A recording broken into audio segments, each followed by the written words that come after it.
Terima kasih.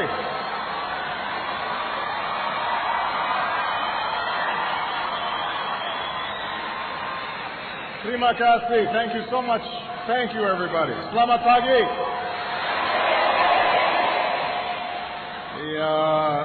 It is wonderful to be here at the University of Indonesia, to the faculty and the staff and the students, and to Dr. Gumilar Rusliwa Sumantri. Thank you so much for your hospitality.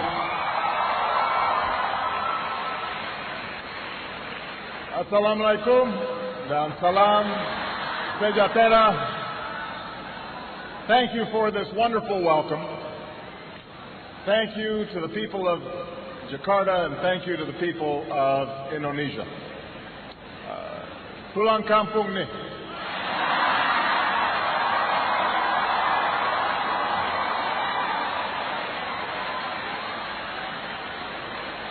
I am so glad that I made it back to Indonesia and that Michelle was able to join me.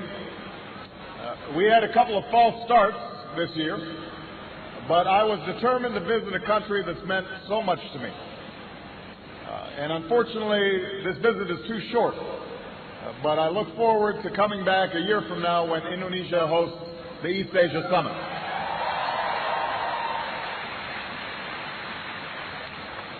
Before I go any further, I want to say that our thoughts and prayers are with all of those Indonesians who are affected by the recent tsunami and the volcanic eruptions, particularly those who've lost loved ones and those who've been displaced.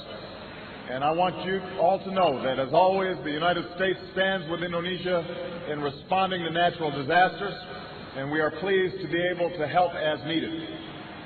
As neighbors help neighbors and families take in the displaced, I know that the strength and the resilience of the Indonesian people will pull you through once more. Let me begin with a simple statement. Indonesia bagian dari diri saya.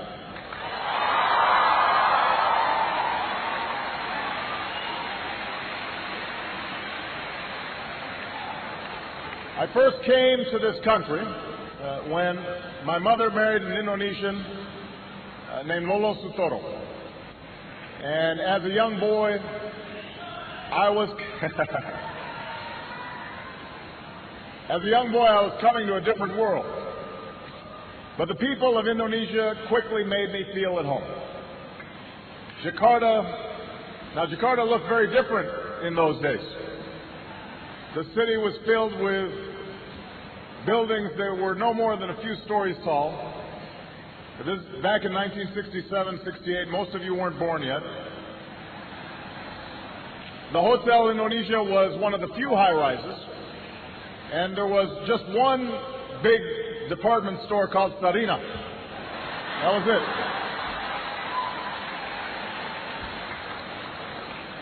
Becaks and Bemos, that's how you got around. They outnumbered automobiles in those days. And you didn't have all the big highways that you have today. Most of them gave way to unpaved roads and the Kampus. So we moved to Menteng Dalam, where, hey, some folks from Menteng Dalam right here. And we lived in a small house. We had a mango tree out front. And I learned to love Indonesia while flying kites and running along the paddy fields and catching dragonflies, buying sate and bakso from the street vendors. I still remember the call of the vendors. Sate? Yeah. I remember that. Bakso? Enak, eh?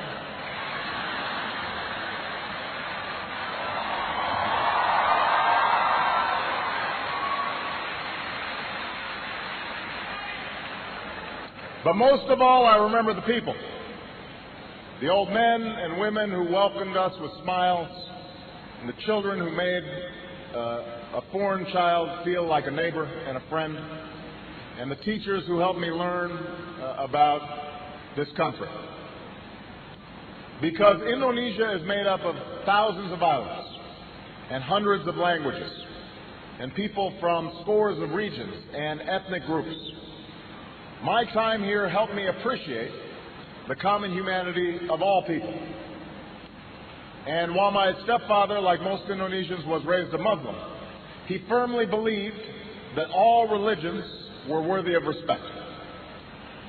And in this way,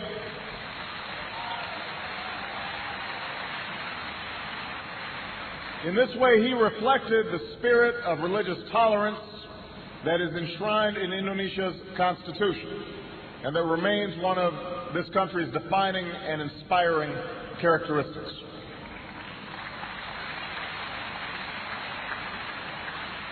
Now, I stayed here for 4 years, a time that helped shape my childhood, a time that saw the birth of my wonderful sister, Maya, a time that made such an impression on my mother that she kept returning to Indonesia over the next 20 years to live and to work and to travel and to pursue her passion of promoting opportunity in Indonesia's villages, especially opportunity for women and for girls.